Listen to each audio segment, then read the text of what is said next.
2021 July football ലോകം ആവേശത്തോടെ ഉറ്റുനോക്കിയ ഒരു ട്രാൻസ്ഫർ.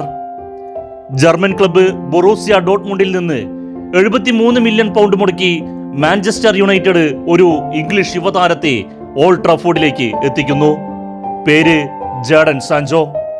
ഇംഗ്ലീഷ് ഫുട്ബോളിന്റെ ഭാവി വാഗ്ദാനമെന്ന് വിശേഷിപ്പിക്കപ്പെട്ട മുന്നേറ്റ താരം. എന്നാൽ 2026 ജൂണിലെത്തുമ്പോൾ സ്ഥിതി എന്താണ്?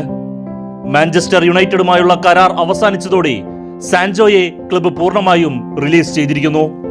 ഇന്ന് അദ്ദേഹം ഒരു ഫ്രീ ഏജന്റ് ആണ്. 26-ാം വയസ്സിൽ കരിയറിന്റെ ഏറ്റവും മികച്ച സമയത്ത് നിൽക്കേണ്ട ഒരു താരം യൂറോപ്പിലെ വൻകിട ക്ലബ്ബുകൾക്കൊന്നും തന്നെ വേണ്ടാതെ നിൽക്കുന്നു. മാഞ്ചസ്റ്റർ സിറ്റിയുടെ അക്കാദമിയിൽ നിന്ന് ബൊറൂസിയ ഡോട്ട്മുണ്ടിലേക്ക് ചേക്കേറി അവിടെ ലോകോത്തര താരമായി വളർന്നു വന്ന സാൻചോയ്ക്ക് പിന്നീട് എന്താണ് സംഭവിച്ചത്? എറിക് ടെൻ ഹാഗുമായുള്ള തർക്കവും ചെൽസിയിലും ആസ്റ്റൺ വില്ലയിലുമുള്ള ലോൺ കാലഘട്ടങ്ങളും ഒടുവിൽ ഒരു വലിയ വീഴ്ചയും. ഇതിന് പിന്നിലെ യഥാർത്ഥ കാരണങ്ങൾ എന്തൊക്കെയാണ്? സാൻചോയുടെ കഥ തുടങ്ങുന്നത് മാഞ്ചസ്റ്റർ സിറ്റി അക്കാദമിയിലാണ്. പെപ് ഗാർഡിയോളയുടെ കീഴിൽ ആദ്യ ടീമിൽ അവസരം ലഭിക്കില്ലെന്ന് മനസ്സിലാക്കിയ 17-കാരനായ സാൻചോ ധൈര്യപൂർവ്വം ജർമ്മനിയിലേക്ക് വണ്ടി കയറി. ബൊറൂസിയ ഡോട്ട്മുണ്ട് അദ്ദേഹത്തിന് 7-ാം നമ്പർ ജേഴ്സി നൽകി. ജർമ്മനിയിൽ സാൻചോയുടെ പ്രകടനങ്ങൾ അവിശ്വസനീയമായിരുന്നു. 137 മത്സരങ്ങളിൽ നിന്ന് 114 ഗോൾ ഇൻവോൾവ്മെന്റുകൾ.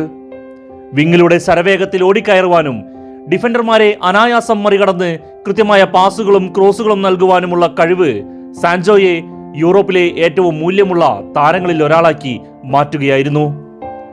ദീർഘമായ ചർച്ചകൾക്കൊടുവിലാണ് 2021 സാൻചോ ഓൾഡ് ട്രാഫോർഡിലേക്ക് എത്തുന്നത്. എന്നാൽ പ്രീമിയർ ലീഗിലെ ആദ്യ സീസൺ മുതൽ കാര്യങ്ങൾ അമ്പേ പാളി. സാൻചോ എത്തുമ്പോൾ മാഞ്ചസ്റ്റർ യുണൈറ്റഡ് മാനേജർ ഒലെ ഗണ്ണർ സോൾഷെയർ ആയിരുന്നു. മാസങ്ങൾക്കകം ഒലെ പുറത്തായി. തുടർന്ന് റാൽഫ് റാഗ്നിക് വന്നു. പിന്നീട് എറിക് ടെൻ ഹാഗ്. ഓരോ മാനേജർക്കും വേറെ വേറെ തന്ത്രങ്ങളായിരുന്നു. ഇത് സാൻചോയുടെ കളിരീതിയെ സാരമായി ബാധിച്ചു. പ്രീമിയർ ലീഗിന്റെ ഫിസിക്കാലിറ്റി ആയിരുന്നു മറ്റൊരു പ്രശ്നം.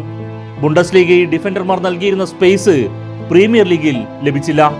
പ്രീമിയർ ലീഗിലെ അതിവേഗ ഫുട്ബോളുമായും ഫിസിക്കൽ ടാക്കിളുകളുമായും പൊരുത്തപ്പെടാൻ സാൻചോ വളരെയധികം പ്രയാസപ്പെട്ടു. മാഞ്ചസ്റ്റർ യുണൈറ്റഡിനായി ആകെ കളിച്ച 83 മത്സരങ്ങളിൽ നിന്ന് വെറും 12 ഗോളുകളും 6 അസിസ്റ്റുകളും മാത്രമാണ് അദ്ദേഹത്തിന് നേടാനായത്. 73 മില്യൺ പൗണ്ട് മുടക്കിയ ഒരു താരത്തിൽ നിന്ന് ക്ലബും ആരാധകരും പ്രതീക്ഷിച്ചതിന്റെ 10% പോലും ഉയർന്നു വന്നില്ല. 2023 സെപ്റ്റംബറിലാണ് കാര്യങ്ങൾ പൂർണ്ണമായും കൈവിട്ടു പോയത്. ആഴ്സണലിനെതിരെയുള്ള മത്സരത്തിനുള്ള സ്ക്വാഡിൽ നിന്ന് സാൻചോയെ ഒഴിവാക്കി.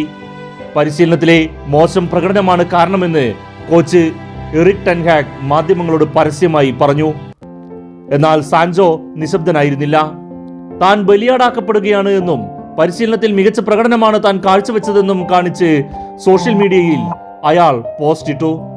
പരിശീലകന്റെ അധികാരത്തെ പരസ്യമായി ചോദ്യം ചെയ്തതോടെ സാൻചോയെ ഫസ്റ്റ് ടീമിൽ നിന്ന് തന്നെ സസ്പെൻഡ് ചെയ്തു. ക്ഷമാപണം നടത്താൻ സാൻചോ വിസമ്മതിച്ചതോടെ അദ്ദേഹം അക്കാദമി ടീമിനൊപ്പം പരിശീലനം നടത്താൻ നിർബന്ധിതനായി. ഈ അച്ചടക്ക ലംഘനവും വാശിയും അദ്ദേഹത്തിന്റെ പ്രൊഫഷണലിസത്തെ കുറിച്ച് മറ്റ് യൂറോപ്യൻ ക്ലബ്ബുകൾക്കിടയിൽ വലിയ സംശയങ്ങൾ ഉണ്ടാക്കി. മാഞ്ചസ്റ്റർ യുണൈറ്റഡിൽ വഴിയടഞ്ഞതോടെ സാൻചോ ലോൺ അടിസ്ഥാനത്തിൽ മുൻ ക്ലബ്ബായ ബൊറൂസിയ ഡോട്ട്മുണ്ടിലേക്ക് തന്നെ മടങ്ങി. അവിടെ അദ്ദേഹം താരതമ്യേന മികച്ച പ്രകടനം പുറത്തെടുക്കുകയും 2024 ചാമ്പ്യൻസ് ലീഗ് ഫൈനൽ വരെ ഡോട്ട്മുണ്ടിനെ എത്തിക്കുവാൻ സഹായിക്കുകയും ചെയ്തു. തുടർന്ന് 2024-25 സീസണിൽ ചെൽസിയിലേക്ക് ചേക്കേറി. എങ്കിലും സ്ഥിരതയാർന്ന പ്രകടനം നടത്തുവാൻ സാധിക്കാത്തതിനാൽ ചെൽസി അദ്ദേഹത്തെ സ്ഥിരമായി വാങ്ങേണ്ടതില്ല എന്ന് തീരുമാനിക്കുകയായിരുന്നു.